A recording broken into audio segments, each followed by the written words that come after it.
Hello everyone.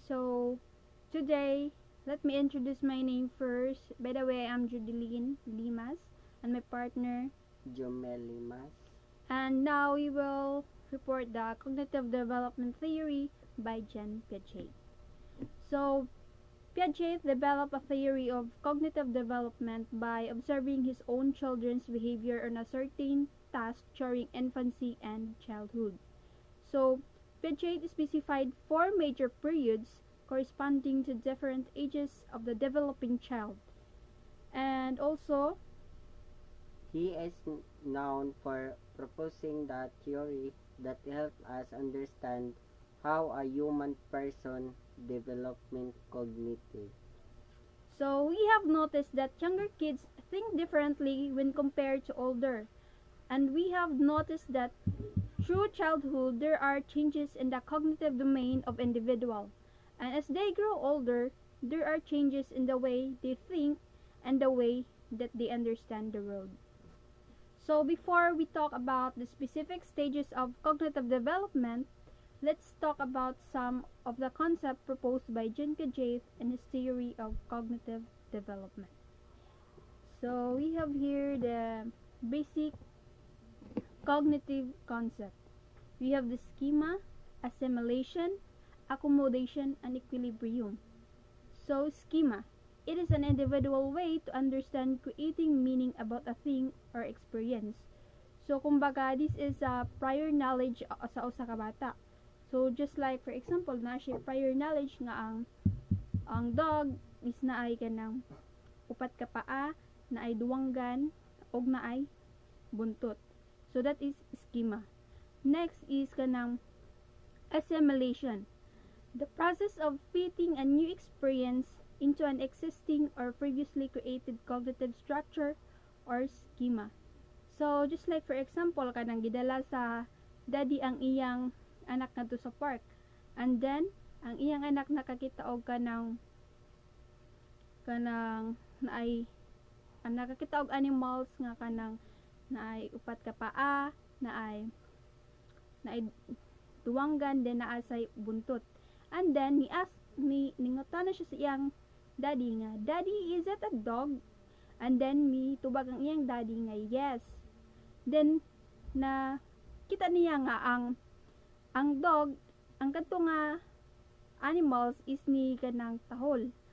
And then dito is na dagdagan ng iyang information like kanang di lang daay kay upat na ang iro is naay upat ka paa, naay tenga og naay buntot, mutahol sa pudi ay. So that is assimilation.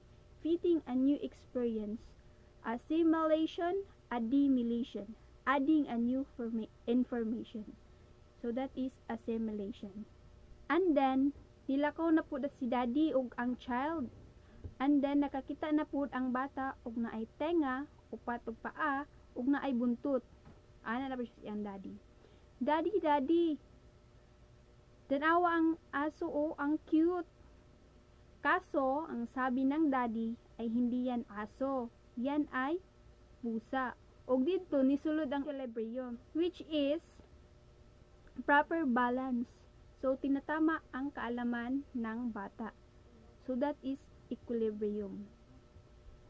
So, tungod kay naa na may proper balance nga gitama ang mga kanang kaalaman sa bata nga dili tanang naiupat ka paa, naay tenga og naay buntot is aso. So dito mo sulod ang accommodation, which is creating or modifying kung unsay nahibaw-an niya. So accommodation, the process of creating new schema. And now let's move on to Piaget's stages of cognitive development. We have here first the sensory motor stage. So, nahitabo din ni siya from panganak sa bata to 2 years old. So, during this stage, children begin to make sense of the world by using their sensing impressions and motor actions. So, from the word sensory motor, as you can see the prominence of the senses and motor movement. So, diri nga diri nga stage ang gibuhat sa bata is more on galaw-galaw and more on senses ang ilang gigamit. So mo na siya ang sensory motor stage. Then we have here the object permanence. The ability of the child to know that an object still exists even when out of sight. So means kung wala na ang mama sa bata, ang naaghapon sa iyang huna-huna kay naaghapon. So buot pasabot naa permanente. So bisan wala na naaghapon sa iyang huna, ang naaghapon sa iyang huna-huna is naa. So nag-exist gihapon. So muna siya object permanence. Actually, sensory motor have 6 substages. So we have reflexes, primary circular reactions, secondary circular reactions, coordinations of reactions, tertiary circular reactions, and then the early representational thought. So first, let's talk about the reflexes. So, nahitabo nini sa 0 to 1 month. So, from panganak niya hangtod sa 1 month. So, infant learns through inborn reflexes such as looking and sucking. So, kumbaga nag-interact ang bata sa pamaaging sa iyang pagdede o ang mata niya nakatabang para makakita siya. So, that is reflexes. Next is primary circular reactions. Nahitabo ni sa mga 1 to 4 months. So, infants coordinate sensations and new schemas, categories, and classification. So, for example, a child may unintentionally suck his thumb at first and then repeat the action because it brings him pleasure. Have you noticed sa mga bibi kasagaran is kauno nila ang ilang mga thumb? So, muna itawag na to nga thumb suck. Next is the secondary circular reaction. So, nahitabo ni siya sa mga 4 to 8 months. So, child becomes more aware of the world around him and interacts with it. So, for example, the child will internationally pick up a toy to put it in his mouth. So, sa kini nga stages, muna ni ang pinaka delikado. Kay ang mga bata ani ug unsay kanang nakita nila sa palibot like sa sahig nila nga nakalat is ila jud nang ihungit sa ilang baba. So kini nga stage dapat bantayanan jud sila sa mga guardian nila. So next is coordinations of reactions. So nahitabo ni siya sa 8 to 12 months. Action are more intentional. Child explores environment and imitates behavior, has an understanding of object. A child realizes that when you shake a rattle, it will make a sound. So, muna siya example. A child realizes that when you shake a rattle, it will make a sound. So, diri nga substages, dapat careful ang mga adults nga kauban sa bata. Kay possible nga og unsay iyang makita sa mga bata, nila is maunay buhaton sa mga bata. So, sa kini nga stage, tungod kay daghan na sila naagian og mag 1 year old na sila, naanay idea sila kung unsaon pag-work ang usa ka butang, kung unsaon patingugon ang usa ka butang ug unsaon pagduwa ang ilang mga duwaan. So that is the coordination of reactions. So next is the tertiary circular reactions. So nahitabo sad ni siya sa 12 to 18 months. So trial and error experimentation, the child will repeat sounds and or behaviors in order to get a desired result. So for example, a child will try out different sounds, actions to get their mother's attention. So mo na ni ang time nga nagsugod na og kakiat ang mga bata. Magkamang-kamang na, magdagan-dagan, magsaba, mughilak ug mukatawa. So mo na ni siya. Then the last is the early representational thought. Nitabo ni siya sa mga 18 to 24 months. So a child develops symbols to represent events or objects in the world. So for example, moving towards mental understanding of the world instead of just actions. This is the pre-operational stage. This is 2 to 7 years old. So intelligence of the child is intuitive in nature. We have here the characteristic: symbolic function, egocentrism, centration, irreversibility, animism, and transductive reasoning. So first, symbolic function. So the ability of a child to represent object or events. So like dito this like symbolic play or pretend play. So the child may pretend that, for example, the child may pretend that stick is a sword. So mo na siya symbolic function. The child begins to imitate what he observes. So next is egocentrism. The tendency of the child to only see his point of view and to assume that everyone also has the same point of view. So for example, kanang gusto sa bata, naay gusto ang bata paliton pero dili ma-afford sa iyang inahan. So ang buhaton sa bata is muhilak siya kay tungod ang iyang gitanawag is ang iyang point of view. Wala siya nagtanaw sa point of view sa iyang inahan or sa ubang tao. So that is egocentrism. So next is centration.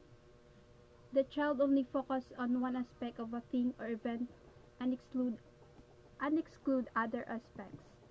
So ani nga koan nakafocus lang ang usa ka bata sa usa ka aspeto. So means og kanang for example, og papiliun nimo ang bata sa duha ka objects, so ang piliun niya is kadtong mga dagko or kadtong mas daghan.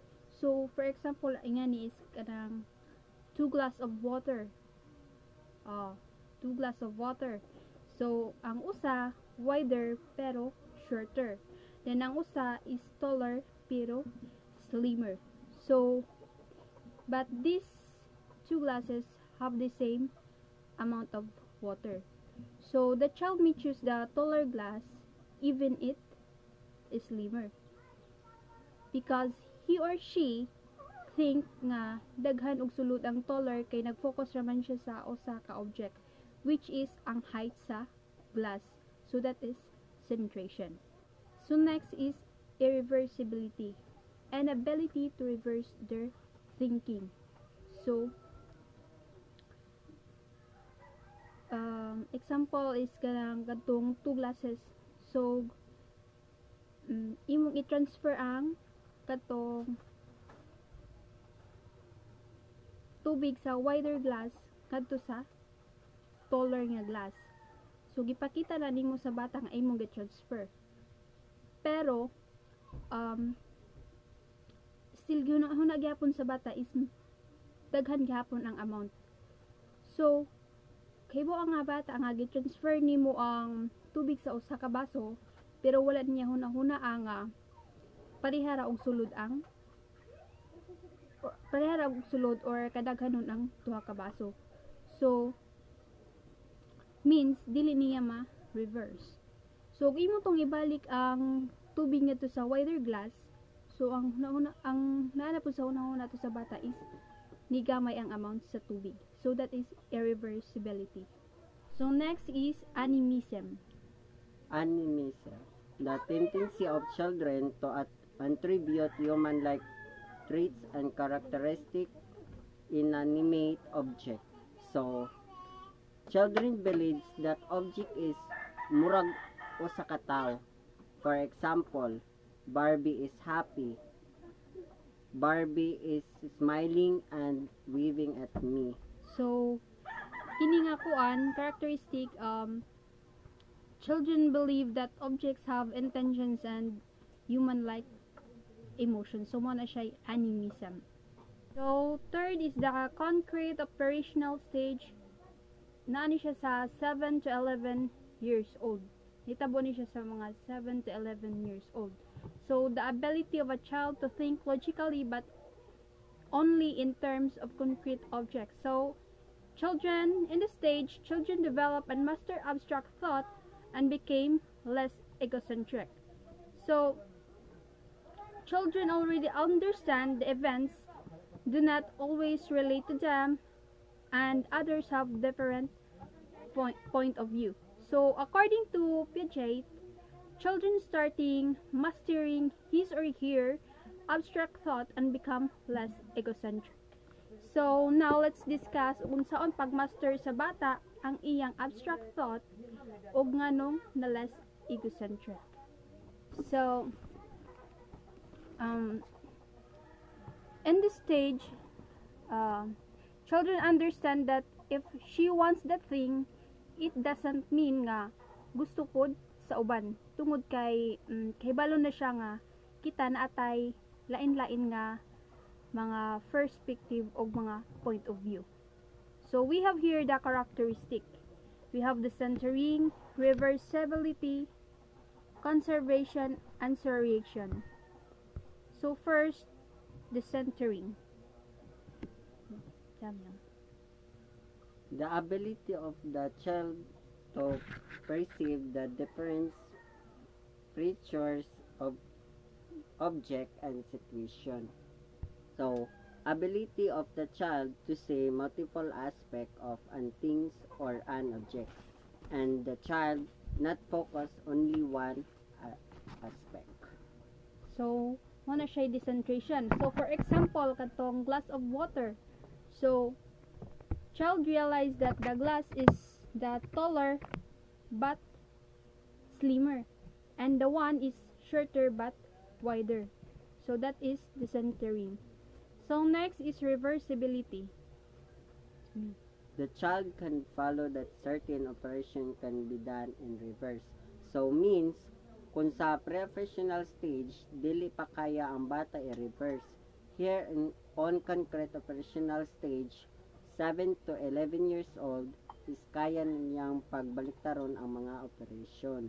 So, just like for example, kadtong, o pangutanon nimo ang bata nga, 1 plus 5 equals 6, ug imo nang baliktaron ang 5 plus 1 is kaya nang tubagon sa bata kay na makakuha naman siya, ma-reverse naman niya. So that is reversibility. So next is conservation. The ability to know that the certain properties of objects do not change even if there is a change in appearance. So for example, o katong duha ka glass of water, katong taller but slimmer and shorter but wider. So kung sa kini nga kuan sa 7 to 11 years old og papiliin mo ang bata, moingon na siya nga parihas ra na tungod kay kahibalo na siya nga di na mausab ang mga properties, and that is for conservation. So next is seriation. Seriation, the ability to order or arrange things in a series. So, kung ang bata kaya niyang mag-arrange ng things by color, by size, by series or order, we call it seriation. Alright, so now let's move on to the fourth specific stages. So the formal operational stage. Thinking becomes more logical. They can now solve abstract problems and can hypothesize. So, nahitabo din ni sa 11 years old above. So, mga kaya nga buhaton sa mga bata, cognitive sa utak, sa ilang panghuna-huna, ug mga kakayahan nga mahuna-huna or mga mabuhat sa bata. So, we have here their characteristic. hypothetical reasoning, analogical reasoning, and deductive reasoning. So first, let's tackle about the hypothetical reasoning. So, the ability to come up with different hypotheses about a problem and to gather data in order to make a final decision or judgment. Means, sa ingon ani nga edad, kaya na niyang mag-evaluate, mag-assess, or to come up, kamao na siya mag-judge or mutanaw sa mga butang kung gusto niya or dili. Makapagunahon na siya og mga solution. So, that is hypothetical reasoning. So, next is analogical reasoning. The ability to perceive the relationship in one instance and then use that relationship to narrow down possible answer in another similar situation or problem. Sa kini na edad, kaya nang mag-analyze sa bata o kaya na magsabot o musabot. Then next is deductive reasoning. The ability to think logically by applying a general rule to a particular instance or situations. So, kaya na niya maghuna-huna hangtod sa mahimong specific ang usa ka butang content o lesson nga iyang nahibaw-an. So, that is for the formal operational stage. Again, we have the hypothetical reasoning, analogical reasoning, and also the deductive reasoning.